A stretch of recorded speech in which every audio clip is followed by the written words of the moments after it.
उदयपुर के JP orthopaedic hospital पर मरीज के उपचार में लापरवाही बरतने का आरोप लगाते हुए हॉस्पिटल में तोड़फोड़ और डॉक्टर्स के साथ मारपीट मामले ने तूल पकड़ लिया है। उदयपुर के इतिहास में किसी अस्पताल में डॉक्टर्स के साथ मारपीट और जानलेवा हमले का सबसे बड़ा मामला बताया जा रहा है। डॉक्टर आनंद गुप्ता द्वारा पुलिस पर लगाए गंभीर आरोपों के बाद पुलिस भी सवालों के घेरे में है। डॉक्टर गुप्ता का कहना है कि पुलिस के सामने ही आरोपियों ने डॉक्टर जेसी शर्मा को गले से पकड़कर घसीटा और बीच बचाव करने पर उनके साथ भी मारपीट करते हुए उन्हें जान से मारने की कोशिश तक की गई। डिले हो रहा था, सर ने मेरे को फोन किया कि सर मैं आ जाए एम्बुलेंस सपोर्ट में, तो मैं और डॉक्टर दीपक शाह पहुंचे, डॉक्टर तरुण अग्रवाल वहाँ पहुंचे। हम वहाँ देखने लगे पेशेंट को, तो वहाँ पे 200-300 जने तब तक वहाँ पे इकट्ठे हो चुके।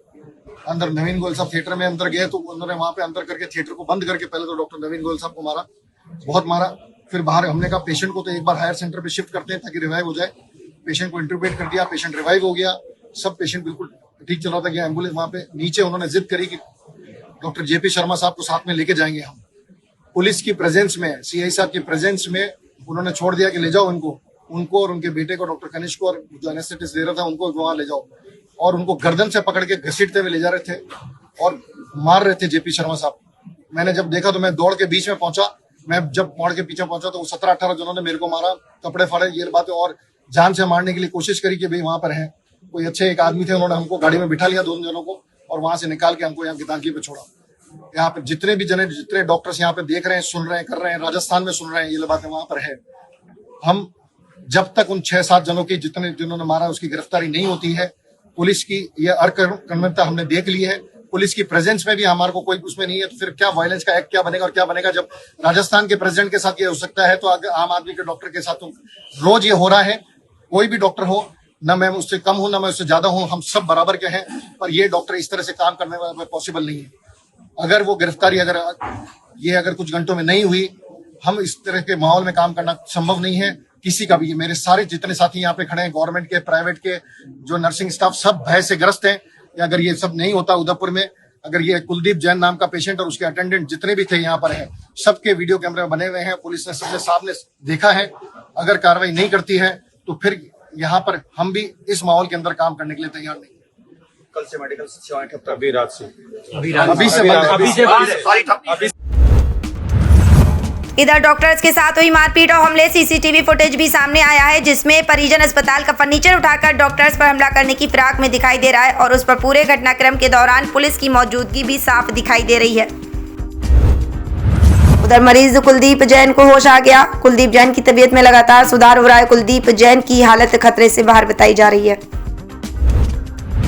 बालोतरा पुलिस ने टैक्सी ड्राइवरों को बंधक बनाकर लूटने वाली अंतरराज्यीय गैंग का पर्दाफाश किया है। गैंग के लोग टैक्सी स्टैंड से कमजोर ड्राइवरों को निशाना बनाते धार्मिक यात्रा का बहाना कर सुनसान जगह ले जाकर चाकू और हथियार दिखाकर लूट करते थे। कई मामलों में ड्राइवरों को बांध कर सड़क किनारे छोड़ दिया जाता था। पुलिस ने मुख्य आरोपी हुक्मा राम समेत 4 लोगों और एक नाबालिग को पकड़ा है, साथ ही 2 लूटी गई कारें बरामद की हैं। डूंगरपुर जिले के दोवड़ा थाना क्षेत्र में नाकाबंदी के दौरान पुलिस ने एक युवक को 111 ग्राम गांजे के साथ गिरफ्तार किया। आरोपी पैदल जा रहा था, लेकिन पुलिस को देखकर भागने की कोशिश की, जिससे शक हुआ। तलाशी लेने पर उसके पास से गांजा मिला। आरोपी के खिलाफ एनडीपीएस एक्ट में मामला दर्ज कर लिया गया और आगे की जांच जारी है। कोटा के पीडब्ल्यूडी क्वालिटी कंट्रोल विंग में 15 लाख रुपए के गबन मामले की जांच तेज हो गई है। जयपुर से आई वित्तीय टीम ने पूरे रिकॉर्ड खंगाल और कर्मचारियों से लंबी पूछताछ की है। जांच में सामने आया कि कुछ प्राइवेट कर्मचारियों ने अधिकारियों के कहने पर फर्जी ई-ग्रास चालान बनाए और पैसे ट्रांसफर किए। कई कर्मचारियों ने पूछताछ में अधिकारियों पर आरोप भी लगाए। मामले की रिपोर्ट जल्द मुख्यालय को सौंपी जाएगी। अजमेर में पुलिस ने छापेमारी कर एक अवैध कबाड़ का खुलासा किया, जिसमें एक एएसआई अनिल जाखड़ को भी मौके से गिरफ्तार किया गया। वह खुद उस कैफे का मालिक बताया जा रहा है। कार्रवाई के दौरान उसने हंगामा किया और बाद में कोर्ट ले जाते समय मीडिया से विवादित बयान देते हुए अपनी फोटो गैंगस्टर लॉरेंस बिश्नोई जैसी लेने की बात कही। मामले के बाद उसे सस्पेंड कर दिया गया और जांच जारी है। जयपुर में तेज रफ्तार थार एसयूवी से बाइक सवार युवक की टक्कर में दर्दनाक हादसा हो गया, जिसमें राकेश मीणा की इलाज के दौरान मौत हो गई। आरोप है कि थार एक एमबीबीएस छात्र चला रहा था और गाड़ी में शराब की बोतलें भी मिली। हादसे के बाद परिजनों ने गंभीर आरोप लगाए, जिसमें पोस्टमार्टम में गड़बड़ी और सबूतों से छेड़छाड़ का दावा भी शामिल है। पुलिस ने मामला दर्ज कर जांच शुरू कर दी है। जेपी ऑर्थोपेडिक मामले में पुलिस ने बड़ा एक्शन लेते हुए कई धाराओं में एफआईआर दर्ज करते हुए कार्रवाई की है। पुलिस पूरी रात जगह जगह दबिश देते हुए आज सुबह तक 9 लोगों को हिरासत में लिया है। कल देर रात को हमारे पास सूचना आई थी कि जेपी ऑर्थोपेडिक्स हॉस्पिटल जो है उसमें बाहर कुछ लोग इकट्ठे हो गए हैं, जिस पे तुरंत पुलिस का जाब्ता पहुंचा था। फिर डॉक्टर्स ने हमें एक सूचना लिखित में दी एफआईआर, जिसमें बताया गया कि कुछ जो लोगों के द्वारा, जो एक पेशेंट था उसके रिश्तेदारों के द्वारा, जानकारों के द्वारा हॉस्पिटल में इकट्ठा होके और इलाज में लापरवाही की बात को बताते हुए और हॉस्पिटल में तोड़फोड़ की और डॉक्टर्स के साथ मार पिटाई की। चूँकि ये बहुत गंभीर मामला था तो इसमें तुरंत सभी उच्चाधिकारी मौके पर पहुँचे और मामले को वहीं पर जो कानून व्यवस्था है वो संभाली।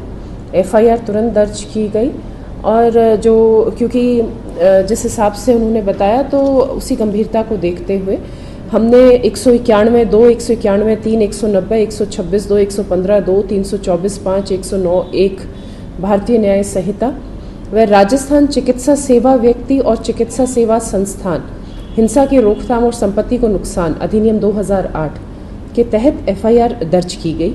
और देर रात आज सुबह तक हमने जिन्होंने डॉक्टर्स के साथ मारपिटाई की 9 व्यक्तियों को हमने डिटेन कर लिया है, जिनके विरुद्ध इसमें एफआईआर दर्ज प्रकरण में शीघ्र कार्रवाई की जाएगी। ये है चैनल 91 प्लस नेटवर्क और आप देख रहे हैं न्यूज 91। न्यूज 91, आवाज हम सबकी।